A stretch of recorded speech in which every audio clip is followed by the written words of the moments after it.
사도신경으로 우리 신앙을 고백하며 새벽 예배 하나님께 올려드리겠습니다.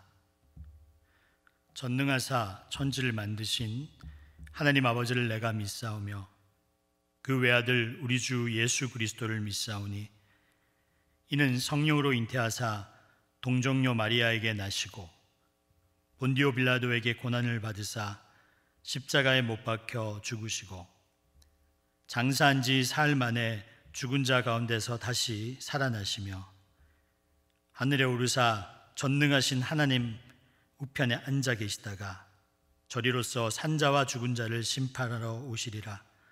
성령을 믿사오며 거룩한 공회와 성도가 서로 교통하는 것과 죄를 사하여 주시는 것과 몸이 다시 사는 것과 영원히 사는 것을 믿사옵나이다. 아멘.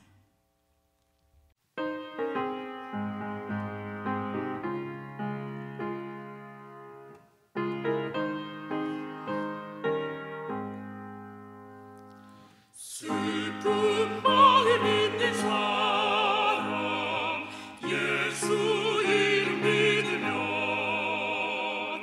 영원토록 변함없는 기쁜 마음 얻으리. 예수의 이름은 세상의 소망이요 예수의 이름은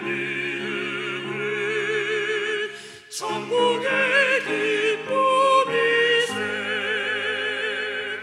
거룩하신 주의 이름 너희의 방패 삼아라. 환난 시험 당할 때에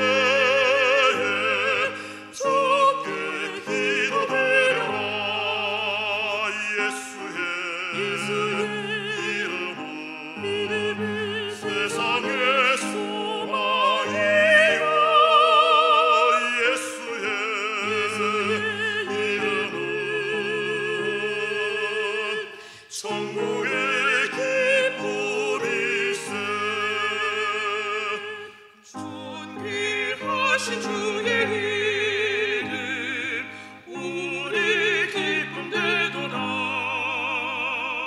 주의 품에 안길 때에 기뻐 찬송 부르리. 예수의 이름은 세상의 소망이요 예수의 이름은 천국의 기쁨일세. 우리 갈 길 하나도에 보좌 앞에 나가 왕의 왕께 경배하며 면류관을 드리리. 예수의 이름은 세상의 소망이요 예수의 이름은 천국의 기쁨일세. 이 시간 우리에게 주시는 하나님의 말씀은 시편 135편 15절에서 21절까지의 말씀입니다. 제가 이 말씀을 받들어서 공독하도록 하겠습니다. 열국의 우상은 은금이요 사람의 손으로 만든 것이라.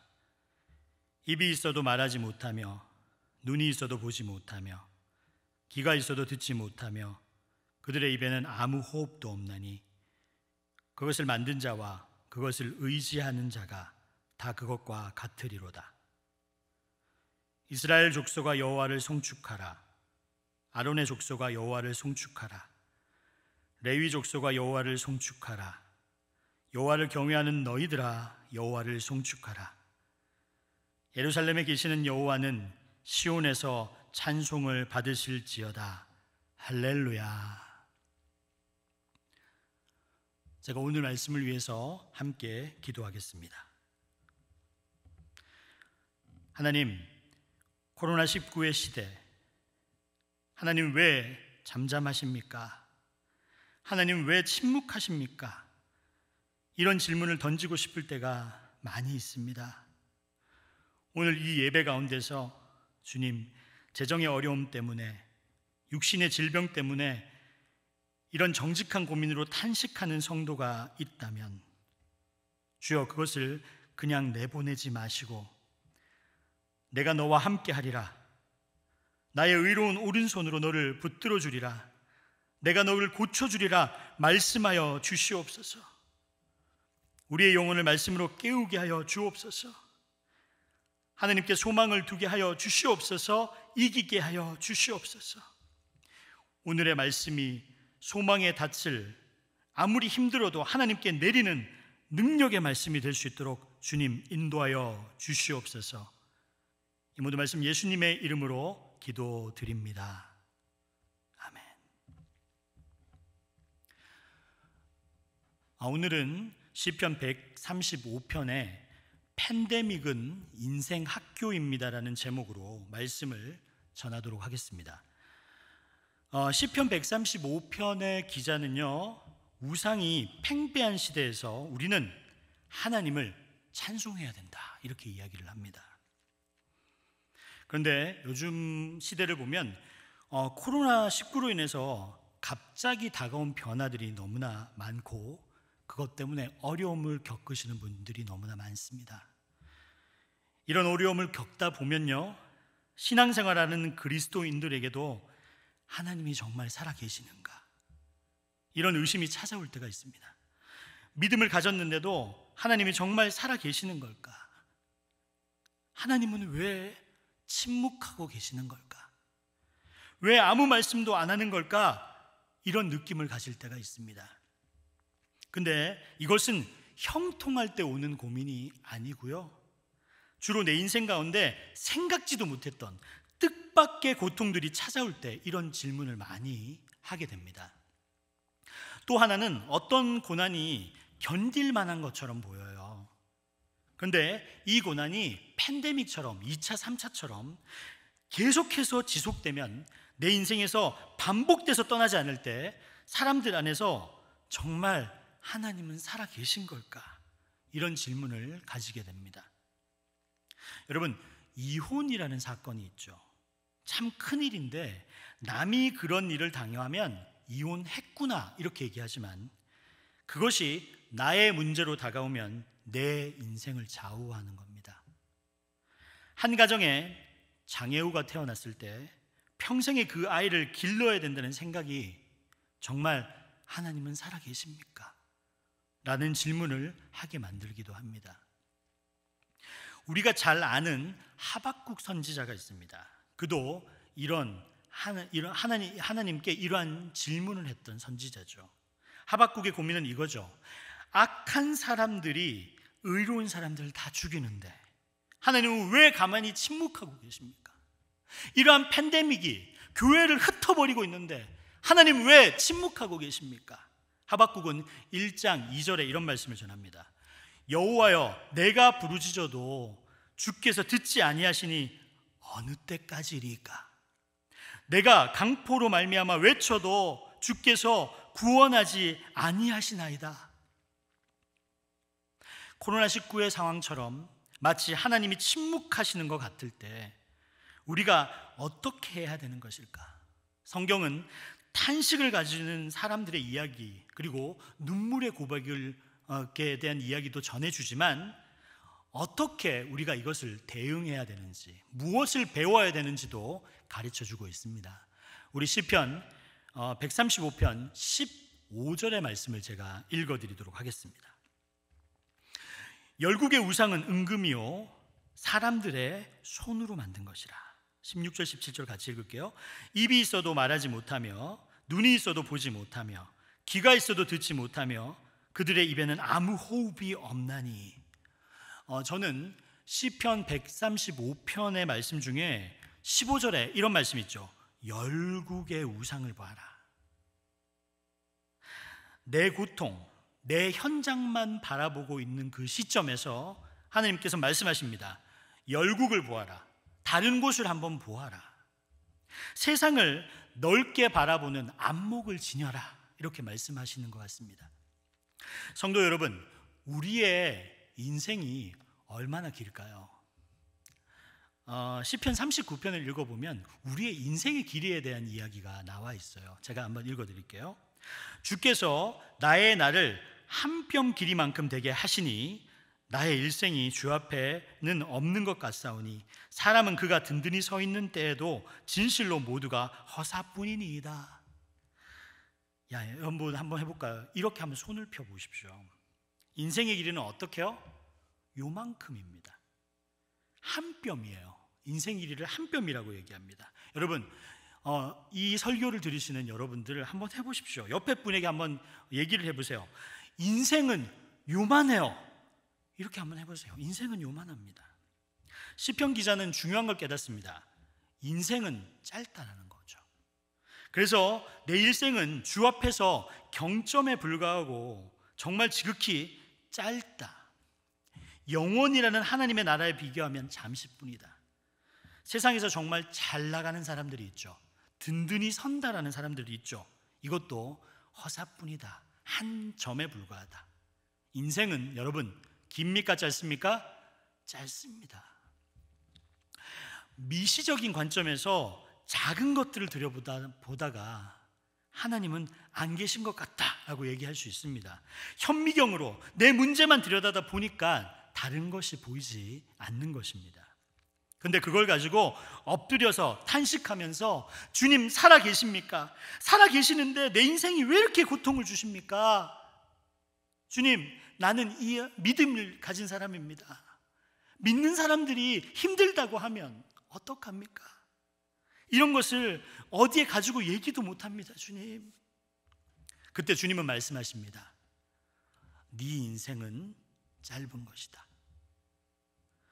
넓게 인생을 여러분 바라봐야 됩니다. 여러분, 이 고난을 통해서 우리는 뭘 배워야 되냐 하면요, 인생의 균형적인 감각을 배워야 합니다. 사람은 이 밸런스를 가지고 있어야 합니다. 우리는 인생의 길이를 깨달아야 됩니다. 얼마 많다고요? 손바닥만한 거예요. 아무것도 아닌 것일 수 있습니다. 인생의 길이가 짧다고 여기면 우리가 허둥지둥 열심히 하는 것 또한 어떻게 보면 아무것도 아닐 수도 있는 겁니다. 제 말은 성실하지 말라는 얘기가 아닙니다. 최선을 다하되 열심히 살되 인생을 넓게 보라는 것입니다. 고통이 아니면 여러분 이것을 깨닫기 힘듭니다. 고난이 아니면 이것을 깨닫기 힘든 거예요. 우리는 삶의 고통을 통해서, 그리고 질병을 통과하면서, 그리고 이별의 슬픔을 통과하면서 하나님께 엎드려서 기도합니다. 하나님 살아 계십니까? 이렇게 묻는 사람, 그리고 그렇게 열심히 기도하면서 하나님을 떠나지 않는 사람에게는 하나님께서 인생의 균형 감각을 주실 것을 여러분들 믿으시길 바랍니다. 하나님이 축복하실 때 우리는 인생이 무엇인가 라고 발견하기 힘듭니다. 그러나 하나님이 침묵하시고 있을 때는 인생이 무언가에 대해서 생각하게 되죠. 그래서 미시적인 안경만, 현미경만 가지고 사는 것이 아니라 넓게, 그리고 거시적으로 인생은 무엇인가 볼 수 있는 균형 감각을 가지고 살아가라고 말씀을 하십니다. 하나님이 우리를 창조하실 때 하나님은 빛이시지만 우리는 달같이 만들었습니다. 우리는 빛을 발할 수 없습니다. 하나님이 비춰주셔야 돼요. 그런데요, 달이 하나님과 등을 지게 되면 어떻게 됩니까? 다크니스, 어둠밖에 없게 되는 겁니다. 감리교회 창시자 웨슬리가 이런 사람을 만난 적이 있습니다. 하나님을 조금 믿고 살았는데 의심이 생기기 시작하는 거예요. 그래서 정말 하나님이 안 계신 것 같아서 너무너무 괴로워서 그래서 웨슬레를 찾아왔습니다. 존 웨슬레는 그 사람에게 이렇게 얘기합니다. 저 들판에 소들이 있는데 저 소를 보십시오. 저 소들은 무엇을 보고 있습니까? 라고 얘기했더니 하나님을 의심하는 사람이 대답합니다. 벽을 보고 있습니다. 저 소들은. 그랬더니 웨슬리가 저 소들이 왜 저렇게 벽만 보고 있을까요? 그 사람은 대답합니다. 저 소들은 벽 너머에 있는 것을 보지 못하기 때문이죠. 그때 요한 웨슬리가 대답합니다. 맞습니다. 정답입니다. 사람도 똑같습니다. 고난이 벽이 되면 고난 뒤에 있는 주님을 못 봅니다. 고난이 벽이 되면 고난 뒤에 있는 주님을 보지 못합니다. 우리 사람은 고난 뒤에 계신 주님을 볼 수 있는 존재인 것을 믿으시길 바랍니다. 저는 하나님을 믿습니다. 비록 하나님이 아무것도 안 하시고 계시는 것처럼 느껴질지라도요, 여러분, 주님을 바라보는 저와 여러분이 되시기를 바랍니다. 하나님이 잠잠하실 때, 그때가 하나님을 놓치지 않고 부르짖어야 될 때임을 명심하시길 바랍니다. 시편 기자는 또 한 가지 깨달은 것이 있습니다. 시편 135편 19절에서 20절의 말씀입니다. 이스라엘의 족속아 여호와를 송축하라. 아론의 족속아 여호와를 송축하라. 레위 족속아 여호와를 송축하라. 여호와를 경외하는 너희들아 여호와를 송축하라. 시편 기자는 우상이 팽배한 시대, 그리고 하나님의 침묵에서 두 번째로 중요한 것을 깨닫습니다. 고난에서 하나님이 나의 소망이 되신다는 것을, 그리고 고난에서 하나님이 나의 찬송이 되신다는 것을 배우게 됩니다. 여러분, 믿음이라는 것을 머리로만 알게 되잖아요. 그러면 세상을 이기지 못합니다. 믿음은 뼛속에 들어와야 됩니다. 근데 이 뼛속에 들어오는 신앙은 여러분, 고통을 통해서 들어오는 거예요. 여러분, 고난당한 사람만이 붙들 수 있는 하나님이 있다는 것 여러분도 아시지 않습니까? 우리가 정말 하나님이 어디 계시냐, 어렵고 힘들고 두려워서 그럴 때 주님을 떠나지 마시고 계속 부르짖으십시오. 여러분과 저의 인생 가운데 내 뼛속에 내 몸으로 체득한, 그리고 살아계신 하나님이 내 안에 들어오게 되는 것을 우리가 체득하게 되면 삶을 이겨나갈 수 있는 능력이 되실 줄 믿습니다. 그리고 하나님께서 우리에게 은혜를 부어주실 줄 믿습니다. 시편 42편 10절의 말씀을 읽어보면 이런 말씀이 적혀 있습니다. 내 뼈를 찌르는 칼같이 내 대적이 나를 비방하여 늘 내게 말하기를 내 하나님이 어디 있느냐. 시편 기자는 이렇게 얘기해요. 하나님 없으면 살 수 없습니까? 제발 대답해 주십시오. 그랬더니 하나님께서 11절에 이렇게 말씀하십니다. 내 영혼아, 내가 어찌하여 낙심하며 어찌하여 내 속에 불안해하는가. 너는 하나님께 소망을 두라. 나는 그가 나타나 도우심으로 말미암아 내 하나님을 여전히 찬송하리로다. 할렐루야. 낭망해 본 사람만이 하나님을 바라볼 수 있습니다. 너는 하나님께 소망을 두어라. 내가 하나님이 침묵하시는 고난과 상황 속에서 하나님이 그런 마음과 감정을 갖게 되면서 주님이 어디 계신가라고 얘기할 때 인생은 끝났다, 연민에 빠지지 말고 내 영혼을 스스로 깨우라는 말씀입니다. 하나님의 말씀으로 나를 붙들어 깨우라는 말씀입니다. 여러분, 우리는 하나님의 말씀으로 우리 자신을 깨워야 합니다. 하나님의 말씀은 우리의 영혼을 소생시킬 수 있는 능력이 있으심을 믿으시길 바랍니다. 전염병이 퍼지는 이 시대에 하나님 앞에 부르짖으면서 하나님을 바라보는 저와 여러분이 되십시오. 그러면 우리가 발견하게 되는 것이 있습니다. 그것은 우리의 소망은 어느 누구에게도 있지 않고 하나님에게 있다는 것을 정말 내 뼛속에 가슴으로 믿게 되는 신앙이 들어오게 될 줄 믿으시기 바랍니다. 여러분, 하나님께 소망을 가진다는 뜻은요, 히브리어로는요 wait for God이라는 뜻입니다. 소망을 가진다는 뜻은 똑같은 비중으로 히브리어에 나와 있는 뜻은 뭐냐면 기다리다라는 겁니다. 소망을 가진다는 것은 기다린다라는 의미와 동일할 수 있습니다.